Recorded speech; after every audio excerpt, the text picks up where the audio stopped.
hope you're ready for this. Gonna be fun. You will not stand in my way. Frostborn. Hunger. This pleases me. I do not fear you, mortal. Your soul shall be mine. Don't make me laugh. Needs a brew? Oh, I do. Feel a shredding, baby. Let the battle begin.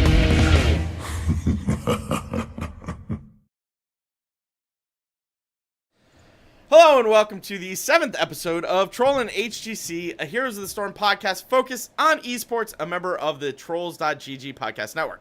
I'm your host, LiQuiuD, and I'm joined today, as usual, by Bahgz. How's it going, man? What up, LiQuiuD? What's going on, buddy? Dude, I had a minor heart attack a little while ago. My internet went out, and I had to get that fixed, but we're up, and we're running, and we're here, and we're live, so crisis averted, man. Crisis averted. Life is good now. Right? I mean, I'm not going to complain. Like, it was a good reason for my internet to go out, but damn, it gave me a heart. Middle of Trolls, Nexus Trolls, right? Middle of the show, we're wrapping up. We're actually, we had recorded an interview with Super Jova, and Yep. we were just running that interview, and all of a sudden, like, I thought Daz's internet had crapped out on him, right? And it turns out it was my internet, and I'm like, oh god, no, shit, no, oh god. And had to, like, so I'm running around freaking out, like, trying to get stuff situated. Like, I was, like, I really quick hooked my webcam and my microphone up to my laptop. I flipped on my 4G hotspot, and I was like, oh shit, I don't remember my Skype password, right? So then I'm, like, messing with my Skype password, trying to remember what it was. And I'm like, all right, I'm here. And then, like, the audio for my Skype was set to pick up my laptop microphone, which is under, of course, a closed cover, and like everything that could go wrong went wrong to try and get back on the call with Daz to finish up the Nexus Trolls. But got that finished, then rebooted my router, like started messing with my internet, got it back up and running. I'm much happier now, but man, it was painful, and I was freaking out for a minute. So Just a minor heart attack. Like, oh my god, are we gonna be able to do trolling? What's Right? going on? Like, that's why I was freaking out. And then the funny thing is, so Daz gave me a little bit of grief. He's like, man, didn't you say if you wanted to take HGC seriously, you would have 2 internet connections? And I was like, yeah, man, that was me. Thanks. So, so here we are. I only have 1 internet connection, but it is now gigabit internet, so kind of worth it in my opinion. Living the high life down right, there, man. Right. We'll see how it goes, though, man. We'll see how it goes. All right, so how are you doing, man? How's it going? Good. Just wrapped up recording another episode of the Weekly Blizz. Got to watch a bunch of Heroes this week before I had to go to work. Was done with work in time to watch some Open Division. So life is good. No complaints over here, man. Cool. That actually reminds me, I think we did not get the results of the EU final in here when we get down there, so we gotta check that out. All right. I've got him in here, man. Awesome. It's all up here. That's what I like to hear. That's okay. I'm all right with that. All right, so let's before we move on too far, let me go ahead and thank all of our Patreons over at patreon.com/TrollsGG. Is the Patreon that we share with the Nexus Trolls.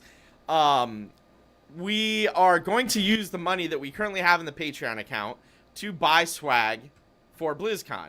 So if you're a troll, whether you're a Nexus troll or a Trollin HGC troll or just a troll of both shows, whatever, find us at BlizzCon, tweet us, tell us where you are, meet up. We'll give you some swag. We're going to get some of those glasses, the pinhole sunglasses with the HOTS logo and a troll logo on it. We're going to try and get some t-shirts.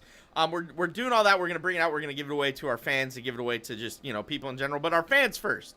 So if you're a fan of the show and you want to help, and maybe you want to say, hey, man, I'll give you guys a $1 a week or $2 a week or whatever, it doesn't really matter. Like any amount helps, it adds up. We are using that money to bring to BlizzCon and give things away to our fans. So patreon.com/TrollsGG. And our troll of the week this week is Ogre. We started doing troll of the week on the Nexus Trolls. I'm like, dude, why am I not making these guys troll of the week on Trollin HGC too? We share the Patreon. We might as well share the troll of the week. So Ogre, I know you watch the show live a lot of times. You chat with us in game. You chat with us on Discord. You chat with us everywhere. You've played games with Dad. So thank you, Ogre, for being the troll of the week as you watch in Twitch chat as we speak. I was just gonna say that I believe he's in chat tonight too. So as is usually the case, he is indeed in Twitch chat. So you missed getting hyped on the Nexus Trolls Ogre, but we can hype you up just as well over here because we're good guys too. All right, so only a little bit of news this week. I mean, there's a lot of news, I guess, depending on your point of view, but we're only going to do a little bit of news this week because what we're going to go over this week is just the fact that the Stukov patch is now live at the tournament realm. So not just the tournament realm, but obviously it's live on the live servers too, right? Which means that games played this weekend will be on the Stukov patch. Stukov's still not available. I was just going to say that. I don't believe he's available, though. But He yes. is not currently available, but the patch is live, which means the Zool rework is also live. Have you had an opportunity to play the new Zool yet? I have not. I've been meaning to. I might do that after we're done here, because I've been curious. I have seen him play, and it is dirty. Like, holy crap. It is kind of awesome. But a little dirty. I haven't had an opportunity. I know he got drafted last night in the Superstars match for Bloodlust. Yes. But I didn't get to see him get played. Okay. I didn't get a chance to watch that, but I saw the draft like right as I was going out the door. Right. And I was like, oh man, new Zool. Right. But I didn't get a chance to see him play, and then I forgot about it this morning when I had an opportunity to watch the VOD. So now I'm like, I'm probably gonna get. I'm hanging in suspense, man. But I can't wait to see. He looks good, man. He looks really good. Yeah. So he'll get play this week. That's the thing that makes me like super excited. Like pros do some weird stuff with Zool, so he'll get play this week. It'll be interesting to see what happens. So I mean, the wave clear. I don't want to keep us in the news section too long, but like wave, No, he was always a wave clear god. That never went away, right? Like when you do like, if you need someone to soak 2 lanes on Black Heart's base, Zool's your guy. But the rest of his kit was always like, terrible, right? So so now it's like this whole. I know exactly what they've changed. I'm not as up to snuff on that, but as I understand it, this new build for him is going to really completely change that. So like he's going to have the wave clear, but now he's going to be like viable. Yes. That is how I would look at it. He's also got like a very bruiser-esque build. So the idea, one of the ideas that I was going over with the guys on the Nexus Trolls, was that he is very bruiser-esque now. So he could almost fill the bruiser slot and give you some way better wave clear. Yeah, so it'll be interesting to see what ends up happening. Yeah, I look forward to it. Ogre, to answer your question, this will be the Anubarak patch as well. That was the Anubarak nerf hit with the... That's right. They're changing the missile speed and... Yes. Ooh. Yeah, so that, yes, that will also be here as well. Shorter range. Yeah, all of that stuff's going in, so it'll be interesting to see what happens. Did you, by the way, side note, did you happen to see who won for Bloodlust last night? If I'm remembering correctly, I believe Superstars beat Even in Death. Okay, because I'm looking and I can't find it anywhere. I'm going based off, I think, something I saw on Twitter this morning, if I remember correctly. I believe Superstars won. And I know Daventic is playing right now. Right. And I think that's why I'm having a problem finding it, because they haven't updated for the final 2. So, all right. That was total sidebar. Sorry, guys. Yeah, this patch is going to be interesting. Anubarak got nerfed. Zool got buffed. Like, a lot of changes in this patch. It will be interesting to see who ends up where and, like, what kind of... And see if it'll shake us out of this midseason brawl meta, maybe? Right. I think it will, but it'll be interesting to see if that's the truth. So, yeah. All right. Well, let's jump into some results, shall we? Let's do it. All right. So, just like last week, if you're watching a video in any one of the many methods, I have the top 5 plays running from this past week. Thankfully, Blizzard puts that together every Wednesday evening, so I can throw that in real quick and we can have something to watch while we're talking about. All right, so I don't know about you, but let me know if any of my comments you disagree with. But so China, like, nothing surprised me there. I went through all the results. I watched most of the games. I didn't see them all because like I wasn't gonna watch the bottom 2 teams play. You didn't want to see Wukong Gaming lose? Dude, I just don't have the time anymore. No, I know. I'm sorry.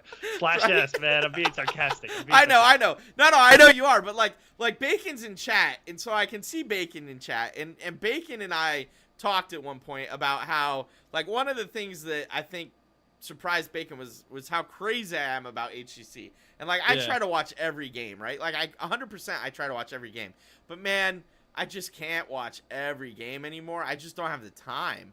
I hear you. And so it's like, all right, like the bottom 2 in China, I just don't have time. Sorry, man. I'm sorry, Wukong. I don't have time, bro. But you know, the same is kind of true about even the NA games. Like Sunday night, I took I think Naventic was playing no, what was it? I don't know, there was a game that just didn't matter, and I was like, dude, I will catch the VOD for highlights. I'm not watching this live. You know what? No, that was the game that I had to go back and watch on VOD. All right, cool. It was Even in Death, No Tomorrow. And I'm like, all right, that's a 3-0. Like, I want Even in Death to do better, but that's a 3-0. I'll watch it on VOD. I'm going to go spend some extra time with my wife. And I was like, holy crap. Like, what happened? I saw that Even in Death won, and I'm like, shit. So I went and watched the VODs because I was like, man, of all the games, in fact, I even told her, I'm like, of all the games we didn't watch this weekend, Even in Death beat No Tomorrow. And she's like, what? I'm like, yeah, right? And so I wish we had watched it, but yeah. Hey, listen, there's only so many hours in the day. It's tough. And Right. I was at work when that happened, and when I came home, and I was like, Even in Death won against No Tomorrow. What is going? Like you said, you know, I was blown away. So I was like, well, let's fire up those VODs because we got to see what's happened there. Right. It was really cool to see. So I know we haven't even gotten to that part, but all right. So China, no surprises there, right? I watched the VODs for a lot of the better games, but no surprises. Korea, same thing. Right? The teams that were supposed to win won. The teams that weren't supposed to win didn't win. Nothing in Korea really like jumped out and was like, dude, watch this game to me. I still watched most of them. But yeah, nothing jumped out. The biggest thing to me is like how dominant MVP Black looks right now. Like it's just like they're after 3-0ing L5 and 3-0ing Tempest, it's just like nobody's close. No. And clearly MVP Black is running away with this phase right now. But the thing that was cool to me was Mighty and Tempest both look really good compared to where they were last season. Yeah. So, and right now, I believe they're tied in the standing. Toss up as to who's going to go to the Clash from Korea for them. It's going to come down to wins in this case. So yep. All right, so let's go over to EU where there was some craziness. Fnatic 3-0 Dignitas. Now I expected Fnatic to win, but I did not expect them to 3-0 Dig. Sorry, I need to close Twitch chat or something because Bacon just. Bacon. All right, for those of you that are listening later or aren't as familiar with everybody that's here, Bacon is 100% Rich fanboy from MVP Black. And now I will also say that I too love like Rich is like a phenomenally gifted player. Wow, I cannot say that tonight. The man is crazy good, and if you put him on like Malathiel, just like the game is over. Like if you let Rich get Malathiel, for just like give up, wave the white flag, you have lost the video game, right? So Rich is 100% a great player. But Bacon in chat just said, can you guys talk about how good Rich is for the next 2 minutes? And that would make Bacon's day because Bacon loves Rich. But I don't think we can do 2 minutes on Bacon, man. On Rich. What do you think? I can't. No, I can't. I've got a show to get through. Right? We got a whole show, man. Maybe we'll do a Rich special after they win the Eastern Clash. There you go. I might be able to hook you up with that, Bacon. All right, so, but moving on, we have Zealots 3-1ing Team LiQuiud. Like, what? So I believe You messaged me on Twitter. Gawaz sent me a text, and while I'm sitting here at the office chair watching this, and both of you guys were like, "Are you seeing this right now?" And I was like, "Yeah." And I don't even have an answer as to why this is happening, but it's happening. Like they just look good. Like Right. It was crazy. It was crazy. It was. But then to keep the good times rolling, over in NA we had even in death 3-1 no tomorrow, and I'm like, holy shit, what's happening? Like. All right, so you and I have talked about MasterLeague.net's challenge, and we're both doing it, even though you had a little struggle with what your Smurf was and what your regular account was. We had a slight hiccup, but we're both doing it, right? Yep. Firing on all cylinders now. I got zeros for both of those games, because who in the right mind picks even in death over no tomorrow or Zealots over Team LiQuiud? Nobody. Who picks that? I need to tweet that dude, because he's actually pretty good on responding on Twitter, and ask him if anybody had picked Zealots over Team LiQuiud and even in death over no tomorrow. Just be like, did anybody win points on those games? Because I'm like, really? Like, that's crazy. No, Bacon, you're right. It on certain times, all the EU teams look good, even TGG. Both Bahgz and I are huge fans of TGG and BKB. So yeah, no, you're absolutely right, Bacon. Given a good day, the EU teams look good. Where you don't see that with Naventic. I don't think Naventic's ever looked good this phase. Or last phase, with the exception of Crucible and surviving. I guess we still have the preview section to get through, but I mean next week we were excited because we had the duty bowl, for lack of better words. Right. To look forward to with Even in Death and Naventic, and now it's like Even in Death spoiled it, man. They got to win. Right.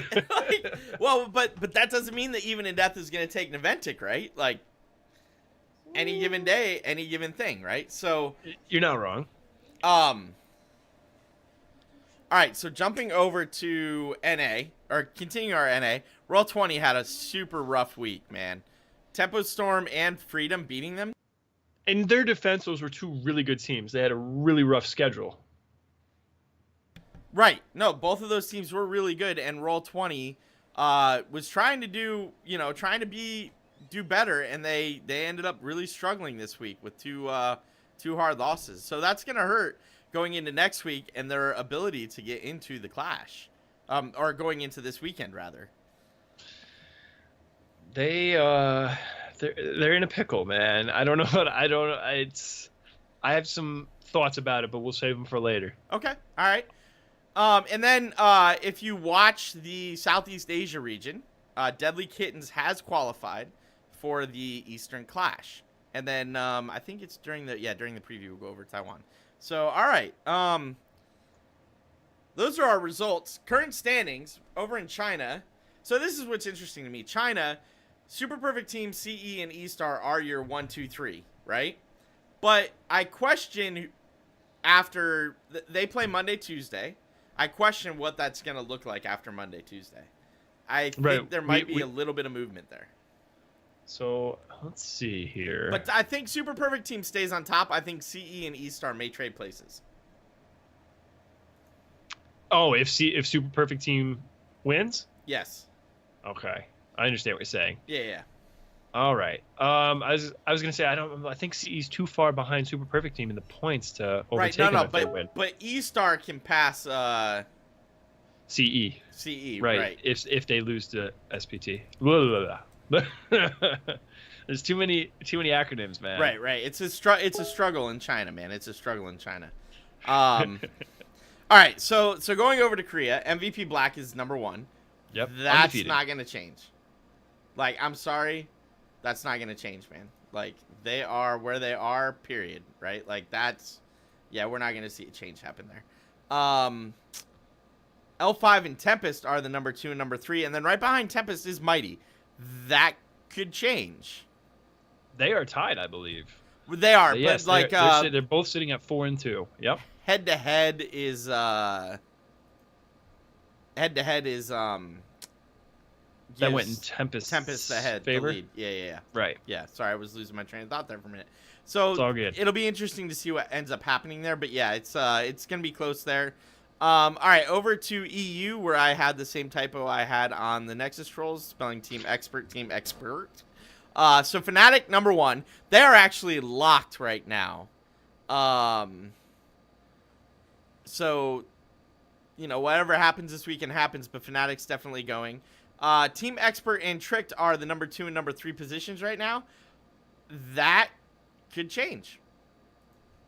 There's a path to other teams for number 2 and number 3, so it'll be interesting when we get down there into the previews to see how long that lives. And then over in NA, we have Team Freedom in number 1, Gale Force number 2, and No Tomorrow in number 3. So let me ask you something, man. I'm listening. Is this how you saw this going? Oh, God, no. So, first of all, I had no, like, if you would have asked me where No Tomorrow was going to finish this phase, I would have told you, right? Like, they, based on the change that they made, we didn't know what Casanova was going to be on the Warrior. We knew what they were getting rid of, and they were just moving, a flex player to play just a role swap like that. Yep. Had no idea that he was going to just like put it on like a well-worn shoe. You know what I mean? Dude, so, right? Like, he looks like he's been wearing that shoe forever. Jesus. So I thought they would be right down there with Naventic and Even in Death, maybe a little bit ahead of them because they were playing a little bit better towards the end of the first phase, right? Yep. But not top 3, right? Maybe sitting in and maybe competing with superstars, right? In that mid tier. Okay. So that caught me off guard. Gale Force is kind of where I expected them. Team Freedom, another team that kind of surprised me. So yeah, I am a preface this. I'm a big Team Freedom fan, right? Yep. I'm like Collusion plays a mouth that I have dreams about, right? Like he started off a little rocky, but like what he does now is insane, including hybrid mouth that we have nowadays, not the old mouth of old. He still plays him like he's dirty. Yep. But I expected them to be in 4th. To be honest with you, right? I didn't expect Cure to look this good right from Jump Street, right? I mean, and he's had his mental errors, right? He's still new to the HGC scene in that respect, but he looks good. Yes. I agree. So, I agree. If you would have asked me where I expected NA to sit at coming out of the midseason brawl, I would have said, all right, Roll 20 is going to be in first place. They're going to take this momentum from the midseason brawl and carry it over. Tempo will probably be in second place just because Tempo, or maybe Gale Force would be right there with them. Yep. But I expected those 3 teams to be in the top 3. And, with Roll 20 in first and Gale Force and Tempo wherever they end up, regardless. Right. Team Freedom and No Tomorrow are big surprises. And it's really nice to see that we have 5 really viable NA teams jockeying for position in the standings. No, absolutely. Absolutely. What about EU? So the only surprise to me in the EU is Tricked. Like, they went from a team that in the playoffs to try and they took a game off Dig, and they like Alex the Prodigy literally put a tweet out there that said, the worst team has to, kind of cheese to get wins. That's what we have to do. We're not as good as you. Literally said that, like being honest. And I think it was in response to a tweet of Bakery saying, man, I don't like double support. And which now double support's a big thing. But no, I didn't expect that either. I mean, in that respect, I could see a scenario where Team Expert gets better. With Athero on the team and taking that step forward to crack the top 3 and knock one of them out. But I didn't expect to see Trick sitting here in 3rd, and I didn't expect to see LiQuiuD and Dignitas on the outside looking, especially after LiQuiuD looked so good right at the very beginning of this phase, like right after, like we didn't like with the mindset, it seemed like we didn't make it to midseason brawl, and now we're here to take names and kick some, you know what I mean? Yep. It's crazy. So, and that region as well. Those top 5 teams, all very competitive, and then even better than NA, where like those bottom teams like can have like Bacon was saying in chat. Those bottom teams can have a good day and surprise you. Right. So,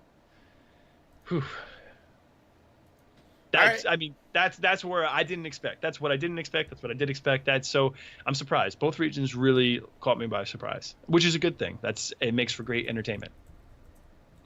Okay. All right. Well, let's jump into our preview. So wait, I have a news article linked here. Let me make sure I know what that is before I jump into it.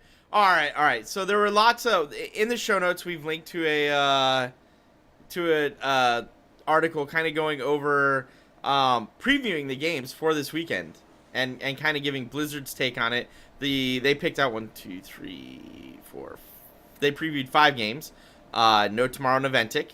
That Zealots. Oh no, these are the ones that passed already. Man, I am all over the place.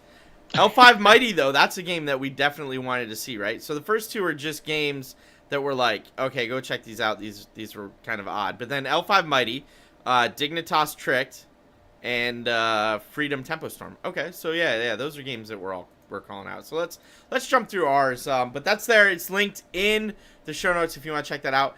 But all right, starting Friday, and if I missed a game you want to cover, Bahgz, go ahead and Highlight it. Highlight it. Or just let me know. Just be like, yo, you missed one. I'm okay with that too. All right, so Friday, starting at 5 a.m. on Friday Eastern time, we have Mighty versus L5. That game.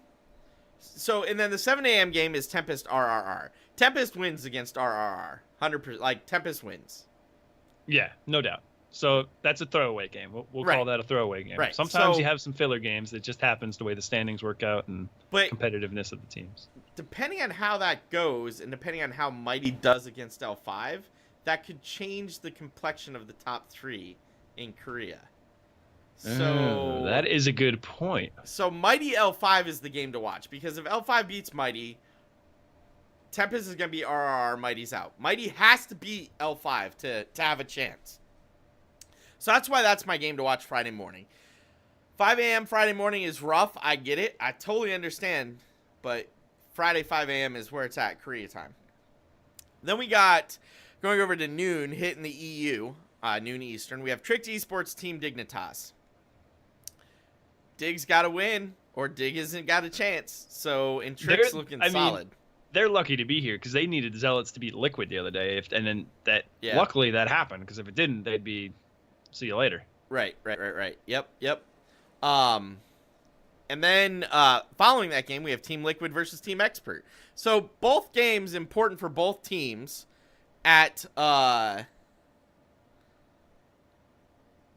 sorry, I was distracted by Twitch chat. You can't read Twitch chat while you're doing this, man. You guys are killing me tonight. All right, so both games in EU Friday are important games, right? Those are 2 good games to watch.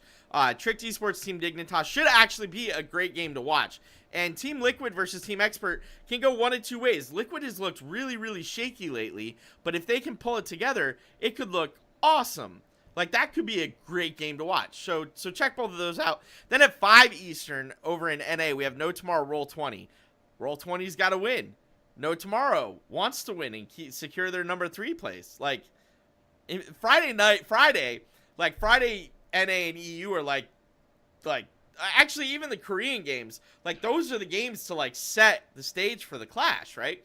Granted, Tempest RR is a throwaway, like you said, but, like, those are the games, man. That's when you heat up your food for the all-day marathon. That's going to be you get everything done and ready for the all-day marathon. That's going to be heroes that day. Right. Because I mean, like, you better have a comfy Maxnomic ergonomic chair, man, because that's going to be the day you're glued to the seat. Dude, Friday's where it's at. I'm not leaving my office. If I leave my office, my phone will be on Twitch and I'll be streaming it in the car while I drive somewhere to pick up food, if that happens. And I'll try to, like, target those times around when the breaks between games. Like, if someone 3-0s someone else, then I know I can run out real quick because I got time, right? Yeah. But Friday is where, like, a lot of this is going to get decided. And then over at 7 p.m. Eastern, which we all know 7 p.m. Eastern is not when they start that game, we have Gale Force Esports versus Superstars. Or right? like 8 o'clock. Right? 8 if we're lucky, maybe 9. All depends, right? Like, depends how many matches go best of 5. If Tricked and Team if both EU matches and No Tomorrow Roll 20 go best of 5, then it's gonna be like 9:30, 10 Eastern before we start Gale Force versus Superstars. But so that's the end of Friday. Now Friday is a huge day. At the end of Friday, we should be able to predict with certainty who's going to the Clash. Then Saturday rolls around, and we got MVP Black versus Raven. That's like a phone it in. right? MVP Black's already going. Rich is already chilling out on the beach. He's like, whatever, man. I'll play this from anywhere. We'll win or lose. It doesn't really matter. Now they want to win because they're looking forward at this point. How do we set ourselves still gotta up? Think about, right. You got to still think about BlizzCon, and, right. and you So, got to collect those W's before it doesn't matter. Take the 3-0, move on, be in a better position. Then we have Blossom, MVP, Miracle. Okay, well, Miracle's right in the middle. Blossom's towards the bottom half. All right. It should still be competitive. I think they're both 2 and 4. No, yeah, it should be a good game, but it's not a meaningful game. So what I wanted to highlight this weekend, going into this weekend, were the meaningful games, right? Correct. Blossom MVP Miracle will be a good game to watch. If you want to check out some good Korean play, it'll be a good game to watch. It's just not going to be top of the card, right? Look, in every sporting event ever, there's like bottom of the card bouts that are going to happen that get you hyped for the top of the card bouts. Blossom MVP Miracle is that bottom of the card bout, right? I like that we're comparing the hero's schedule to a fight card right now. Hey, man, I'm just saying, if it works, it works. All right, so jumping over to EU, we got Team Good Guys Zealots. Now, this one's got me excited because these two teams, this doesn't mean anything for the Clash, but these two teams have the ability to put on a show. So, this is I'm going to take it a step further. This is like that WrestleMania match you want to go watch. It's not for a belt, but it's two guys that can wrestle really well and put on a great show. That's what I expect out of Team Good Guys Zealots. So if you're around noon Eastern, check that one out. It's going to be great. It's not going to mean anything for the standings going into the Clash, but it's going to be a great game. I'm going to catch the first couple of those matches before I have to go to work. I'm looking forward to it. If I'm remembering correctly, I believe Team Good Guys is 2-0 versus Zealots. So the 2 cups that they showed up to in the open division, they beat Zealots at. Right. But they also have the worst record currently in HGC. Yep. And Zealots has had 7 weeks of nonstop scrimming with pro teams. So they might have improved. Well, I mean, so is Team Good Guys, but right. Yeah, I understand what you're saying. They could have improved more. Yes. So it's going to be. They both came into the league together. It's really cool that they get to wrap up the first half of their first HGC season together. It kind of ties a nice bow at the end there. Right. All right, and then rounding out the day, 2:00 Eastern, we have Playing Ducks versus Fnatic. Not going to do much to the standings. Fnatic's already in. Playing Ducks is not getting in. Probably going to be Fnatic spanking Playing Ducks, but we'll have to see how that goes. And then what did we call this? The Dookie Bowl?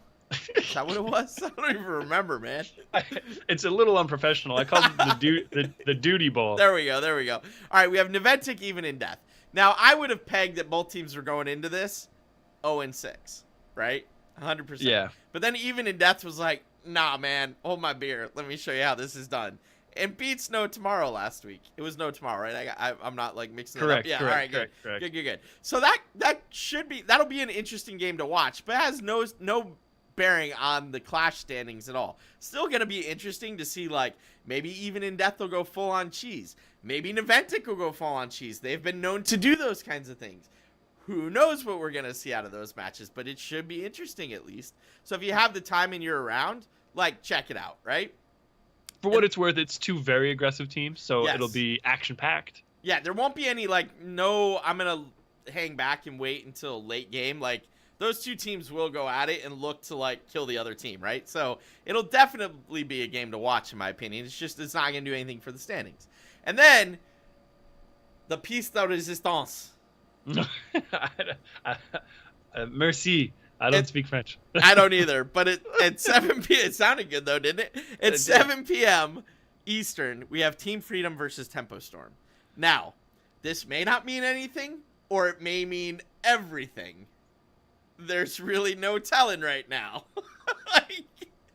I think in one of the possible scenarios, this will decide who's going, and in another scenario it doesn't really matter. So I'm gonna check that out, if for no other reason than it is the last group stage game before the Clash.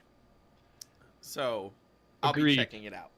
I'll be watching just because I'm a Team Freedom fan and they're sitting in first place, and I'd like to see them finish this phase in first place. Right, and to do that, they need the win because they need the points, right? Yeah. All right, so that's our preview for the current HGC, Korea, EU, and NA. I want to go over to Taiwan. So Taiwan's actually playing. I think they're live right now, or they just wrapped up the day one a little while ago. But they're currently working to figure out who their team is going to be that goes to the Eastern Clash. We already know that Deadly Kittens made it from Southeast Asia, right? Correct. So Taiwan got 4 teams currently up. Team Face Check, Ace, Soul Torturers, and We Should AFK. Now, Smart Money is on Soul Torturers making it through again and going to Eastern Clash. I believe Team Face Check went to the first Clash, so... Yeah, but then we had Soul Torturers... For the mid-season brawl. Brawl. So at least there's... Go ahead. No, nothing. That's all I got. I was just going to say those are the 2 teams that I know. Right, and so they currently haven't updated the bracket, right? Right now it's still showing Ace versus Team Face Check and Soul Torturers versus We Should AFK. So I'm waiting for the bracket to get updated, but that's where it sits right now. I do expect one of those 2 teams to win, but I don't know which is going to be which. Oh, no, I take that back. Team LiQuiuD has updated their site. Soul Torturers 2-0'd We Should AFK, and Team Face Check 2-0'd Ace. So tomorrow, and then Ace 2-1'd We Should AFK. So tomorrow we'll see Soul Torturers versus Team Face Check. Winner of that moves on to the grand finals. Loser drops down to face Ace. Winner of that game faces winner of the previous game in the grand finals. So we got 1, 2, 3 rounds to go. That'll be wrapped up tomorrow. That'll tell us who's going for Taiwan. So that's on its way right now, which is awesome. Right. All right, so let's jump into some amateur scene stuff, shall we? Let's do it. All right, so EU Open Division Cup number, was that 3? I think it was 3. No, It was number 3. All No, right, good. it was, yep, number 3. They're all starting to run together, man. All right, so Cup number 3 of Phase 2. Bushido, in a shock to everybody, and I watched that game, and Team Easy kind of like made it look easy. Got knocked out in the second round by Team Easy, brand new team to the Open Division. So in the semifinals, we got set up with Team Easy versus Scheißeheim, who won 2-0. Which, by the way, I found out while watching the finals. Yep. Grubby mentioned it. Yep. German for blunderbuss. Good to know. Thank you, my man. Good to know. I usually actually Open Division. A lot of times I watch it muted because I'm working at work, right? So yeah, that's good to know. Especially EU because it's in the middle of the day. I hear you. Breaking news. Uh-oh. Breaking news. Cassia has a bug right now, supposedly. Surge of Light talent is broken. They just banned it from Heroes Hearth or Heroes Hype. Expect to see that ban possibly this weekend. Oh. So, No all right. idea. Good to know. Anyway, moving on. All right, so then we have Team Leftovers beating Run It Down in the other semifinal 2-1. Third place match was then Team Easy versus Run It Down. Team Easy again making it look easy, beating Run It Down 2-0. Right? You like that? And I then do. Scheißenheisen losing to Team Leftovers in the final 2-1. So for those of you keeping score, we have Leftovers sitting on top right now with 285 points. Bushido, on the strength of 2 wins in the first 2 cups, sitting at 240 points. Run It Down at 195 and Scheißenheisen at 130. I'm really, really happy with the way Open Division is going right now, and I'm really happy with the fact that they're only taking top 8 and trying to make the regular appearance of teams count for more. Absolutely. We were Guaz and I were just talking about this on the Weekly Blizz. Going to 8 makes it such more competitive. Each cup Right. is more important. Like Right. you said, it's a much better format. It's Right. not like me, you, Joe Schmo, Johnny, and Jill can just throw a team together and like, hey, we're going to the Open Division playoffs. We'll probably get smacked, but we're going. Right. You know? Right. Yeah. No, I'm happy with that. All right. Other amateur stuff going on right now. Heroes Hype Tempo Season Storm Week 5 is actually going right now. This is the last week of Tempo Storm Season 2, and then next week will be the playoffs. That's happening literally right now. Excuse me. And then we also have Chair League currently running. It is in week 2 currently. So that's also happening. And then Bloodlust, all of the qualifiers are done. We're just waiting to find out an Eventic versus No Tomorrow and who's making it in for that 8th team. But Bloodlust is next weekend. Yes, the 28th, 29th, I think Jake said, or 29th, 30th. So Bloodlust next weekend should look really good. Get some solid teams there. I look forward to seeing how Hold It Down and Donkeys R Us can do against, against the pro teams. Yeah. I hear you. Let's see. Because I think that Noventic No Tomorrow is still going, if I remember correctly. I believe they're playing right now, as we speak. At this moment. Live. They are. They are indeed. This Hammer of Justice Currently, No Tomorrow is up 1-0 on Noventic. I was just going to say that. Breaking news, guys. No Tomorrow's up 1-0. Sorry, man. Best Heroes HGC show ever. All right. So I want to go into the path to the Clash here for a minute. All right. All right, but first, I see him in chat. I got to throw a shout out to DB Smiley. This man has made my life like so much easier. He does a ton of work putting things together, whether it's his ELO ratings, whether it's oh my god, Steve showed me a bug in how he's handling tiebreakers, whether it's like DB Smiley does a ton of work. You should definitely be following him on Twitter, twitter.com/deathbysmiley.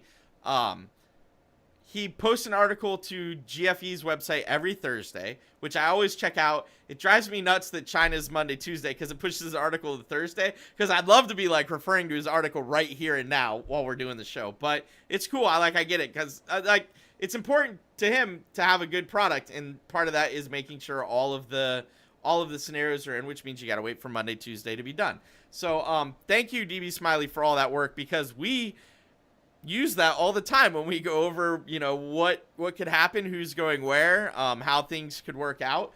And, I use it all the time in trying to help me in my MasterLeague.net challenge picks. So speaking of Master League, DB is a pillar of the community, just like the guy who runs the Master League site is, man. It's like They both put out this product, this resource that a lot of us use, that it's like when the MasterLeague.net guy went MIA for like a week, everyone was like freaking out. They're like, oh my God. Yeah. How are we going to deal with this, right? It's the same. Yeah. So both DB Smiley and the Master League guy, I send him replays actually when I'm casting Open Division.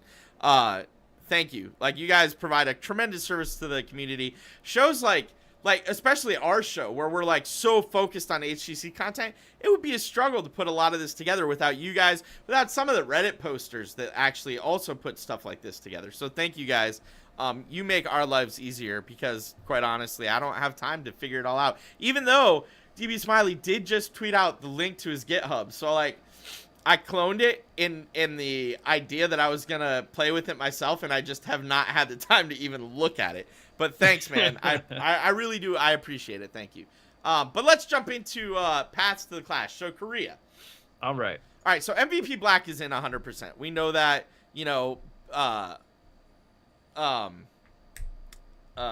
Bacon's over here drooling over the thought of Rich making it to the Clash. L5 looks like they're in. I could not find a scenario where L5 wouldn't be in based on the games that are left. I might be missing something, but I cannot find a way to do that. And Tempest is probably in, right? The only way Tempest is not in is if Tempest loses to RRR and Mighty beats L5. And then I think Mighty actually has to 3-0 L5 to make it happen. And Tempest has to win 3-0 again, or lose 3-0 to RRR. It's like really, really, really infinitesimal chance that it's not MVP Black L5 and Tempest. Like, it could happen. You can't rule it out, but it's like, it's a teeny tiny chance. I'm going to give you a Bahgz bold look at this right now. All right, let's have it. Lay it on me. Tempest is going. Okay. That's it. That was my bold look. Man, there's like a 99.8% chance of that happening. You can't make that a bold look. Like, what? Come on, man. God, you played me hard there. All right. So let's jump over to EU, where it's a little more complicated. And we linked to the Reddit post where this is discussed. The EU post is actually by Kel Gramer, and he worked with he took a lot of stuff from DB Smiley's post, which is the NA post that I reference in our show notes as well. But Fnatic is locked in. Like, everybody can agree on that. Tricked and Expert needs to win to get in. But Dignitas, if they win and Expert wins, but Tricked loses, Dignitas is in, obviously, because Dig is playing Tricked. And then Team LiQuiud needs to win, and Tricked needs to win, but Expert needs to lose. And, like, that's the only way. But it's like so... Yeah. Like, so at least like so Tricked and Expert have the easy path, right? mm-hmm. They can they just have to win. Right. All right. Their fate is in their hands, as is like the what's the word I'm looking for? Words are hard, man. Is the I believe the metaphor that's used often. Yes. Yes. Not sure if I'm using the right word. Anyways, the fate's in their hands. They just have to win, and they're in. Right. Dignitas and LiQuiud are in the situation where they're depending. I mean, they have to win as well, but winning does not guarantee them going to the clash. Right. So, in this situation, like, and Dignitas has the cards stacked up against them the most. Yep. Dignitas has to win to get in, but they also require LiQuiud to win. Yes. And I'm sorry. Dignitas has to win. If Expert wins, then they get to go. That would put them in the that would put them ahead, then they can go. Right. But if Dignitas and LiQuiud win, Yep. that's where it gets messy because all the teams are going to be tied with 4 wins at that point. Right. And then it comes And into this weird, like, map score. Yeah. Right. So then it comes down to how they win. So like we could have a situation where, like, say Dignitas wins 3-0 and LiQuiud wins 3-0. Then there's going to be a tiebreaker match. I don't know how they'll handle this between Tricked, Expert, and Dig. So I'm not sure how you do that with 3 teams, but I guess they round robin. I don't know. It's weird. If Dignitas 3-0's Trick and LiQuiud wins 3-1, then just LiQuiud and Expert go. Yeah. And Dignitas doesn't go. It's just like... There you go. Round robin. Round robin. I mean, DB Smiley has definitely done... Like, he's gone back and forth with C. Steve a number of times. So, like, yep, there you go, man. Like, he is the man with the answers at this point. So thank you for that. I'd random draw bracket. Oh my. Right? Like this is like this is a serious knot, man. It is. Well, I don't think anybody expected it to come down to this, but somehow it has. And it's just like, what? Like, what? What is happening in the EU, man? It's funny because it was so competitive last week. Like, it was so close and we were talking about it. Right. And it was just like an unlikely scenario where it could actually get even crazier. Right. And then that scenario happened.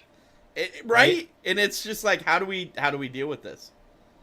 So I don't think yeah.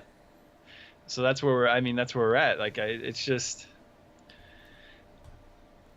the only way. I mean, the only other crazier scenario is if Dignitas beats Tricked 3-1, and then LiQuiud beats Expert 3-2. Yeah.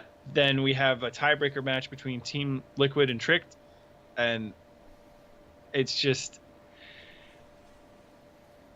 If Team LiQuiud wins that, then Team LiQuiud and Expert go, and then if Tricked wins it, then Tricked it's a mess. No, it is. It is. It's not much cleaner over in NA though, right? So let's hit NA real quick. All right, let's do it. Because NA is not quite as messy, but still messy. So GFE's in, whether they're 1, 2, or 3. GFE's in. Period. Done. End of story. Okay. Roll 20. Simple path for them. They have to 3-0 and no tomorrow, and Team Freedom has to 3-0 Tempo Storm. Okay. Possible. No tomorrow. If they lose, they're done. They have to win or they're out. All right, that makes sense. If they win and GFE or Team Freedom wins, they're in. Now this is where it gets weird. If No Tomorrow wins and Tempo Storm 3-2 Team Freedom, they're still in. But if they win and Gale Force loses and Tempo Storm 3-1s or 3-0s, then they're out. So that's like some Europe tiebreaker shenanigans stuff. It starts getting really confusing when there's that many variables. Right? It's like you need like a freaking like bingo card to be like, all right, this happened, this happened, this happened. Bingo, I'm in. Right? Like that's what you need almost. It's crazy. Yep. All right, so Team Freedom's a little easier. If they win, they're in. Oh, okay, that makes sense. Roll20, if Roll20 beats No Tomorrow, they're in. If they lose and No Tomorrow wins, now it gets weird because then it's up to Gale Force. If Gale Force wins, they're out. If Gale Force loses, they're in. So that's cool. No, I mean, you know, the reality is that means Team Freedom has like 4 paths to get into the clash, right? Nothing like being confusing, but they have 4 paths to get into the clash. You know what's crazy about that? Is they're sitting at the top of the standings and they could still potentially get knocked out. Right? It's nuts. That's how close the top 5 are in NA right now. All right, and Tempo Storm. So Tempo Storm, if they win 3-1 or 3-0, they're in. If No Tomorrow loses to Roll20, they're in. If they win 3-2 and Gale Force wins, they're in. But if they win 3-2 and No Tomorrow wins and Gale Force loses, they're out. Like, keep track of that, man. So that's what I meant when I said it literally will come down to that last day. That last day will determine things. That last game of Tempo NA, Storm and Team Freedom, yeah. Phase 2 Part 1, is going to make a difference. It just is. It's crazy to me because in my mind, when Tempo Storm already had their 2 losses last week, and we were making our predictions on who would go. Yep. I just didn't see Tempo Storm the way they were playing to pick up the wins that they needed, and like go undefeated, and the other teams. I didn't see that the other teams winning and lose. I just didn't see this happening. That's the best way I can describe this. Like right. And now we're in a scenario where like Tempo Storm's got a situation where they could make it in easily. Well, not easily, but make it in. Yeah. And that's the truth, right? That's where they sit right now. So, yeah, all I can say is watch this weekend. This weekend's gonna be really good, right? So watch this weekend and check it out. Like watch the games. They're gonna be crazy. They're gonna be crazy. Actually, you know what? We're actually running like way ahead of schedule tonight. I've got a question for you that'll throw us right back on. All right, go for it. Shoot. You ready for it? I'm ready. I'm ready. I'm gonna throw it at you. How do you feel, or rather, why do you think Roll20 lost both those games this past weekend? How did they get where they are? You're the Glaurung fan, right? So you're the big Glaurung fan. You are the Glaurung as Bacon is to Rich. I'm not sure I would go quite that far because Bacon once told me he would drink Rich's bathwater, and I'm not sure I'm there for Glaurung. All right, fair enough. Fair enough. All right, so here's my struggle. I actually talked to my wife about this weekend. That's a really weird statement for me to make right now, but 100% I've actually talked to my wife about this weekend because she too. So she started really watch a little bit more during midseason brawl, and she's like, "Man, this Roll20 team, this is pretty cool. I like these guys." I'm like, "Yeah, they're a up and coming new. You know, they lucked into. Well, they didn't luck into it. They had struggles in the beginning. They came in as teammate. Chu left. Wait, my hot doggy. They got Prismat. Like they kept going. Glaurung, I love Glaurung. Glaurung, like listening to Glaurung shot call is like probably one of my top 5 things to do in esports if I could just like do it all day. Okay, so All right. With that said, I would probably be if I knew Korean, I'd probably feel that way about Rich too, but I don't. So Glaurung's my boy. All right. I still feel like they made the wrong change at the end of phase 1. Okay. Yoda should not have gone anywhere. If they wanted to make a change, You're not alone in that camp. Prismat should have been the one to go.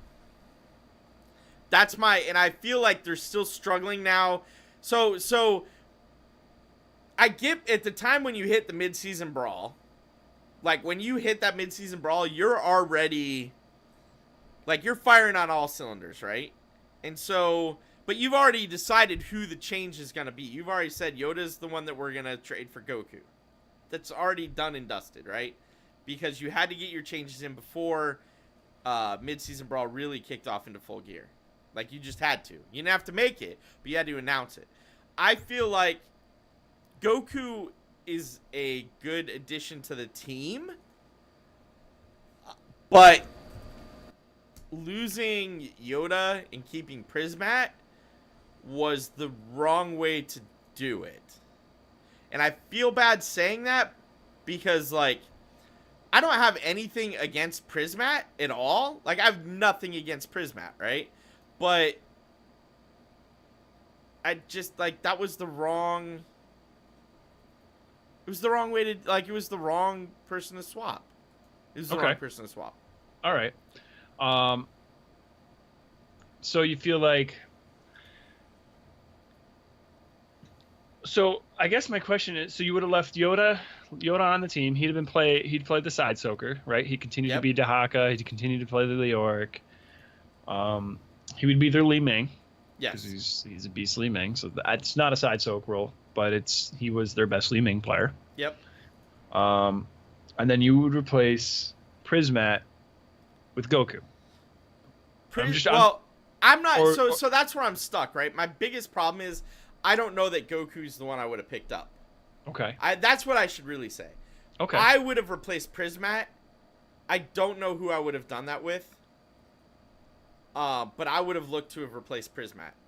Okay. And then it's a different conversation, right? If you go out and you say, "Hey, we're gonna lose Prismat," you guys tell us like what's available to trade for him, or look at the free agent pool and say, "Who am I gonna pick up to replace Prismat?"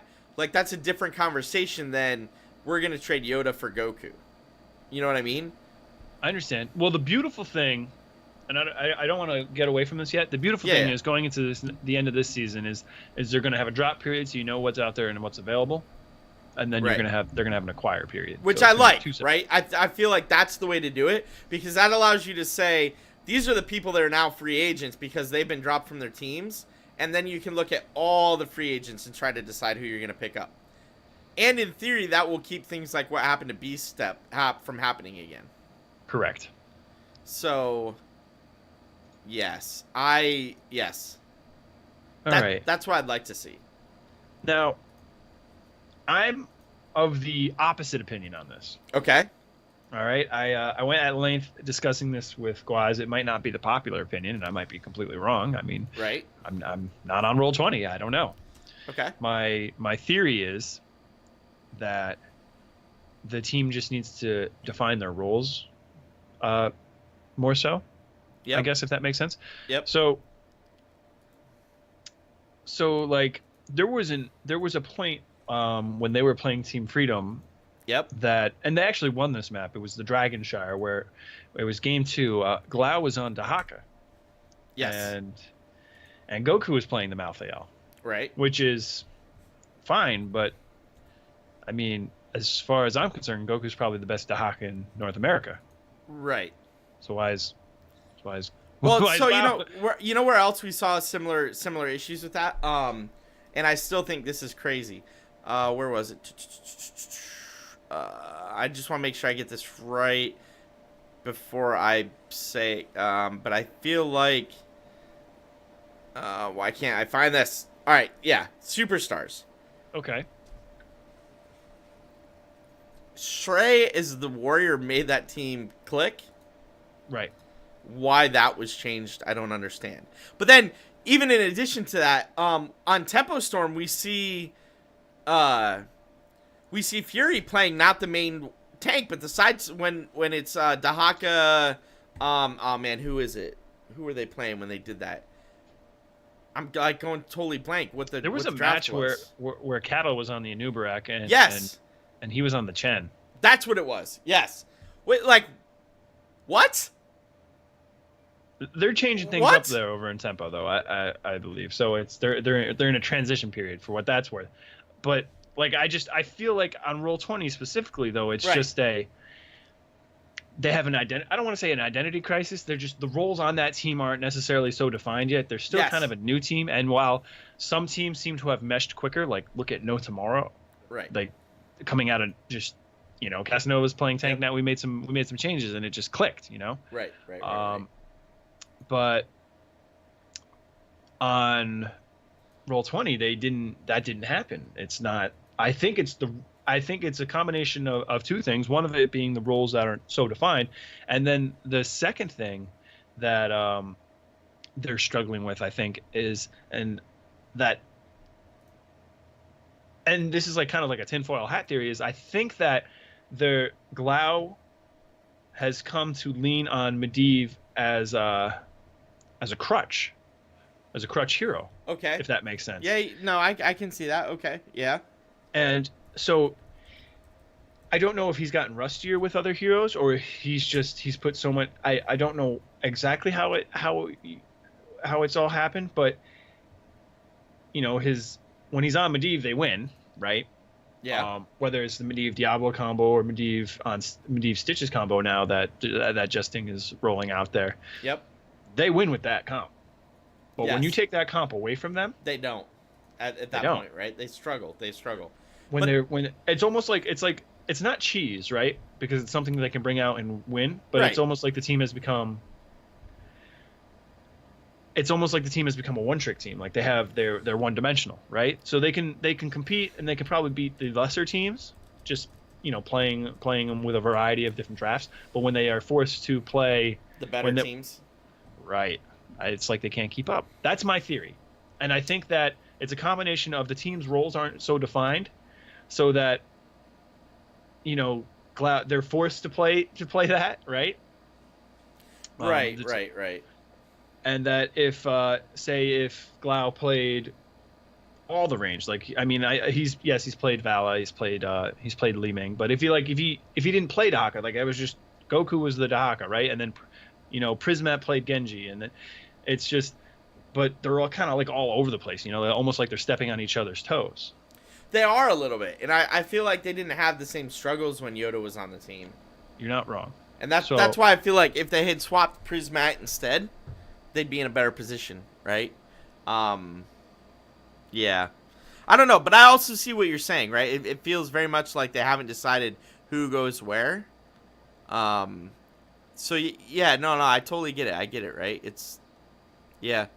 I just don't know how to solve that. I don't think you can before Clash, but you certainly need to solve it before BlizzCon. BlizzCon, correct. So I'm hoping, and here's my hope, I wanted Team Freedom to beat them, but I wanted Roll20 to beat Tempo Storm, just, Right. As a fan, not as a podcaster interested in watching these things. As a fan, that's what I wanted to have happen, and it didn't happen. Right? I was a little disappointed. And, it's like this team that's come out of nowhere was the shiny new toy, and we all fell in love with them. And, Justin, I mentioned it on Twitter. He's become my favorite player in HGC. He says the right things. I love the way he plays. Yeah. We share a first name. There's a lot to like there, So I'm sad that they're going through this struggle, but I believe if they can, and this is, again, maybe I'm wrong, but if they can clearly define roles on that team, like I used Dignitas as an example, and I believe Trent Esports, one of his articles, did this when talking about Gale Force, actually, because Gale Force had this same exact struggle before they made their roster swaps. Right. That Dignitas is a team with very, very defined roles.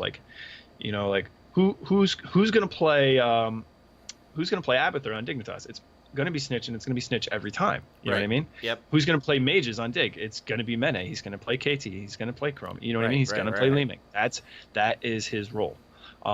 Who is going to play you know, if it's a melee assassin, it's going to be played by Zelia. If they're going rolling with a bruiser or an off tank, it's going to be Zelia. That's how that team rolls. So I think that if Roll20 can get to that point, yep, they'll be the team to beat in NA. It's just right now I think that's what they're struggling with. I could be wrong. It's just something I thought about. I was trolling through Reddit on both matches they played. You know how they put the match thread up? Yeah. I was, you know, I throw some comments in there. I read everyone else's comments. I'm going through Twitter, just trying to like digest what everyone's saying and kind of compare it to my own theory and back and forth. And it's just, that's where I'm at with it. Fun fact though, you wouldn't guess this, and I didn't know this until I was trolling through Reddit and someone mentioned it. Glaurung went from playing a dominating Greymane, like being a really dominant Greymane in NA. Yeah. Hasn't won on Greymane yet this split. Yeah, he's like 0-5 or 0-6 with him this split. But I don't think that's all right. So I think part of that is Glaurung's fault, but I also think it's just the way the team is lined up around him now, right? And like, I don't know. I hate to keep bagging on this because I feel really bad, but like, you make it. Look, all right, let's use professional sports as an example. Not that these guys aren't professionals, right? I'm not, but let's use like the NFL. All right. All right. If I change my offensive line, one of two things happens. I am no, let's say I'm the Denver's a bad shot. I'm the Indianapolis Colts. And, poor Andrew Luck. Well, no. I'm going back further. I'm the Colts at Peyton Manning's heyday. That team's a passing team. 100% that ball's getting thrown, right? Yep. It's just the way it works. If I change my offensive line to line up to protect the run instead of being a pass rushing defense, right? Or offense, rather, right? So that now I'm expected to run the ball all the time. But I don't change my running back and I don't change my quarterback, am I going to win? Probably not. Because my quarterback and my running back and my wide receivers, they're all set up for a passing game. But now my offensive line is set up for a running game. It's not going to work out so well, right? And I feel like that's what we've seen. Because you're limited to the number of changes you can make, I feel like that's what we've seen here in HGC. Roll20 made a couple little tweaks, right? They swapped Yoda for Goku. That's all they did. But in essence, they've completely changed the makeup of their team. And they haven't figured out how to play with the new team. And now they're struggling because of it. It sucks, man, because I like Roll20. I love Glaurung, but it's very clear that he's not playing well. I don't know how much of that is the pressure of being the shot caller and everything versus, you know. There were Redditors out there that were saying he should, there were a couple complaints about some of the calls he made in the games over the weekend. Yeah. And that he would probably find his job as shot caller easier if he just stuck completely to ranged. Right. And instead of playing, it's amazing that he can do it, by the way, playing Medivh, such an intense character like that, such a difficult character. But stick to playing like Li Ming and the Vala and you just ranged characters instead of like dive characters like Genji or Greymane. Right. But that's where he's strongest, right? Like his play style is strongest when he's on the Genji or the Greymane. And I feel like when Yoda was on the team, the team dynamic they had before supported him being the shot caller while playing those characters. The team dynamic they have now doesn't, it's not gelling right to do that, right? So, and that's the other complaint. A lot of Redditors saying that, you know, they have 3 melee players and they're going to struggle because of that. Because, like, you know, Prismac can play, you know. Right. So it's just play. I don't know. I'm sticking with my theory. I think that if they can define some roles for them, they'll be all right. I believe Glaurung's a good enough player and flexible enough player. Yeah, for sure. To make it work. A lot of people are complaining that his hero pool's not big enough. I think it's just that he turned Medivh into a crutch. And that's how we got where we are. That's all. Okay. So did you check out that eSports Pro interview with Braithwaite? I did. So the two things that I pulled out of that article, and I want to know your thoughts are, and these are both quotes from him in the article, which is also linked to in our show notes, where that we think with the plans we already have in motion, there won't be any unsponsored teams in 2018. Holy shit, that's huge. Like, if that's real, that's huge, right? Like, at first glance, I'm like, man, that is amazing, right? Right. But I just want to. I've also almost like he is the head of the esports heroes, like Right. Heroes esports division. So it's like kind of like that could be like, you know, like Yeah. a lot of teams.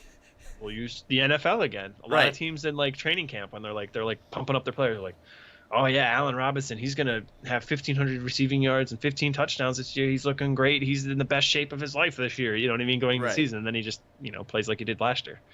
So it's like okay. part of that is like it can be like a lot of hot air, right? Like pumping up my product. Right.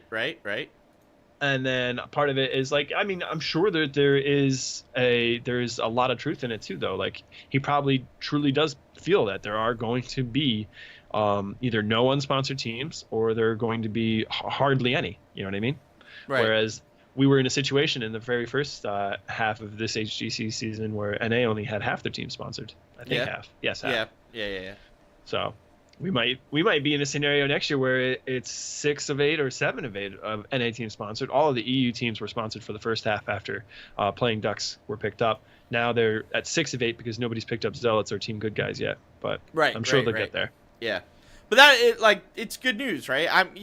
Take it with a grain of salt. This is also the best podcast about HGC on the internet right now. Know who's saying it, right? Yes, there you go. But I actually happen to believe that because I watch a lot of the podcasts, and I do actually think we're the best HGC podcast out there right now. Now that Gilly and Dreadnought don't do their show anymore. Prior to that, I would have, as good of a job as we're doing, like, they had Blizzard doing it with them. So, Blizzard, by the way, Bahgz and I would love to do something. Moving on.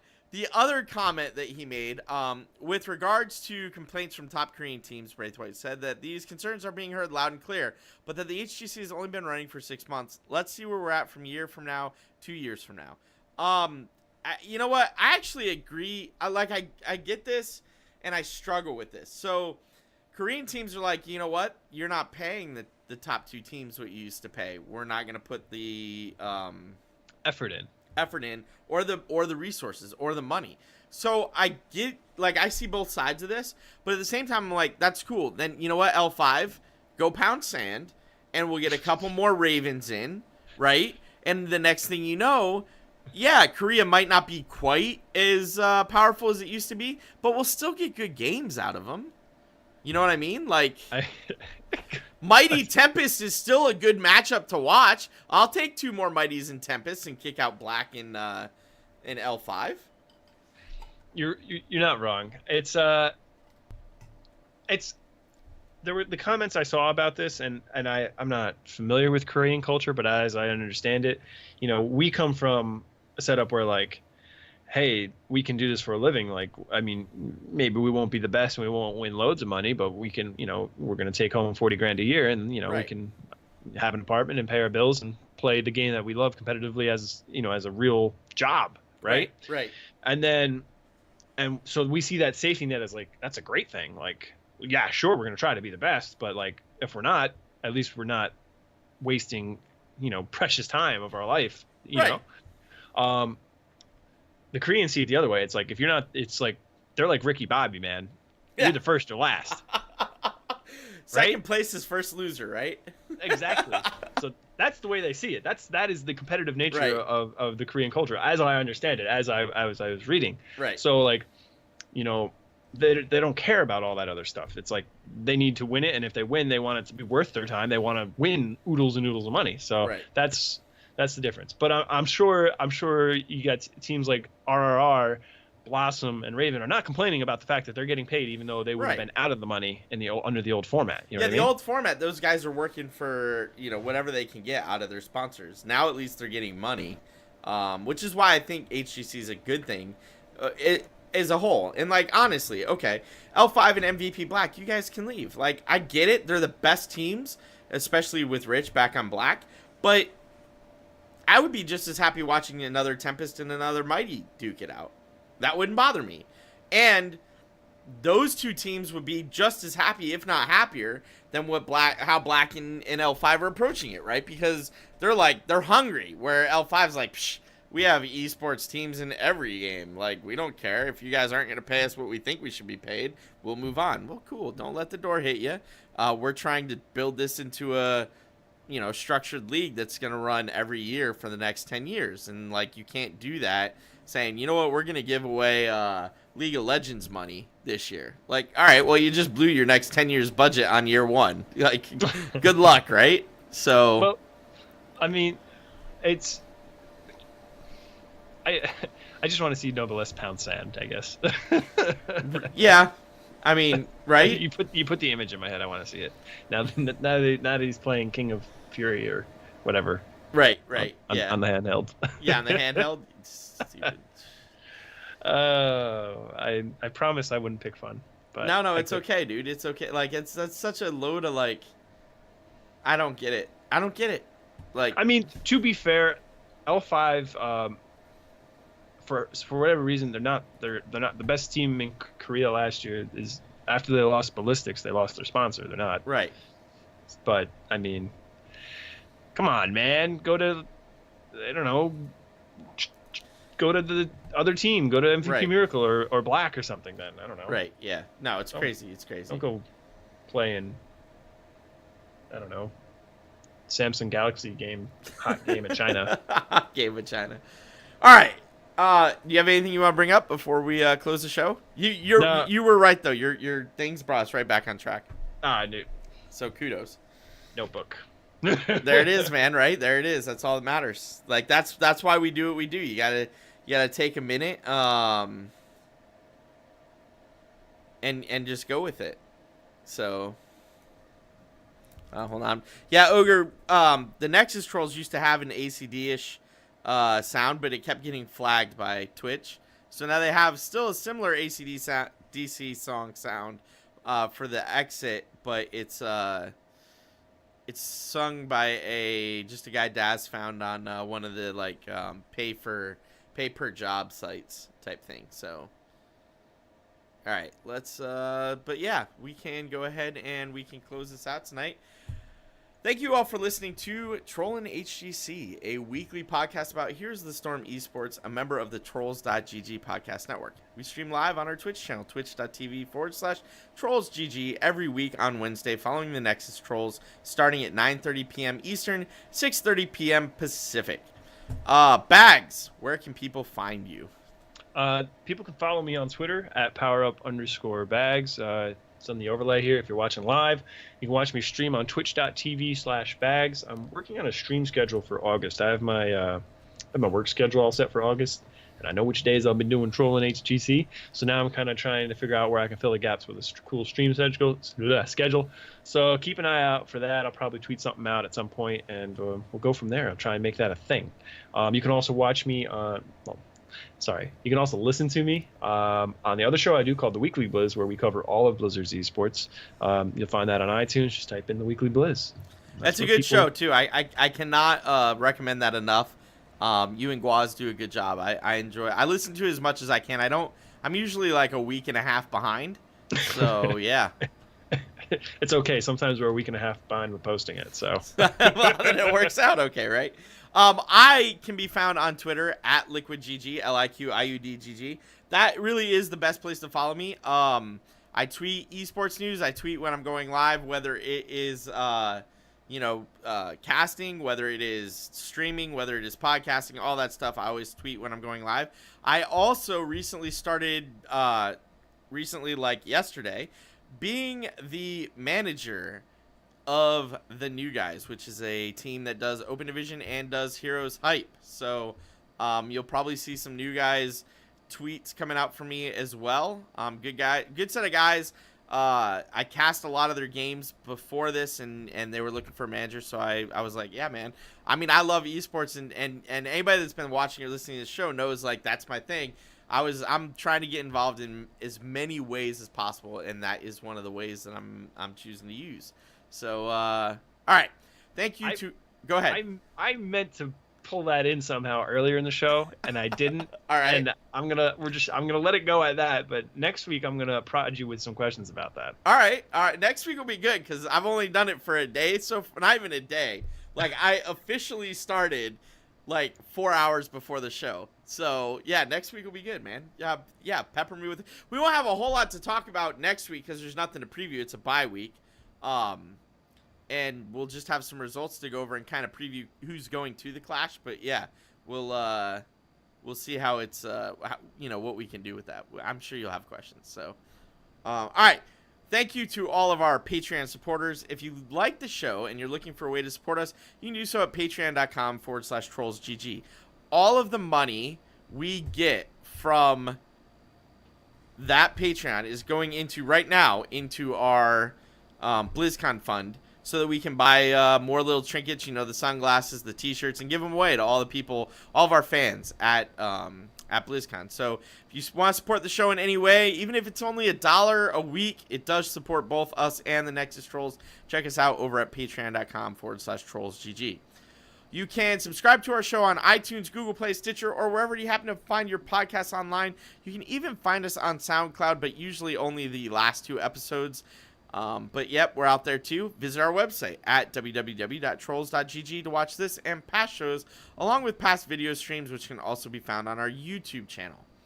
In Heroes of the Storm, if you want to hang out with us, just type /join TrollsGG.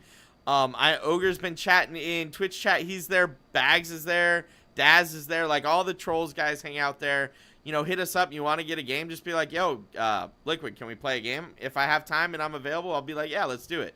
So yeah, join Trolls GG. For announcements about the show and Here's the Storm eSports news, don't just follow me.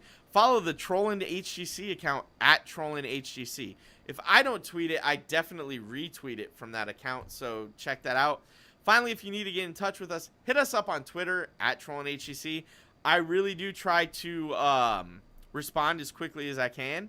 I might tell you, yeah, hey, we'll talk about that on the show if you send us a DM. DMs are open, by the way. You can totally DM us there or email us, trollin@trolls.gg.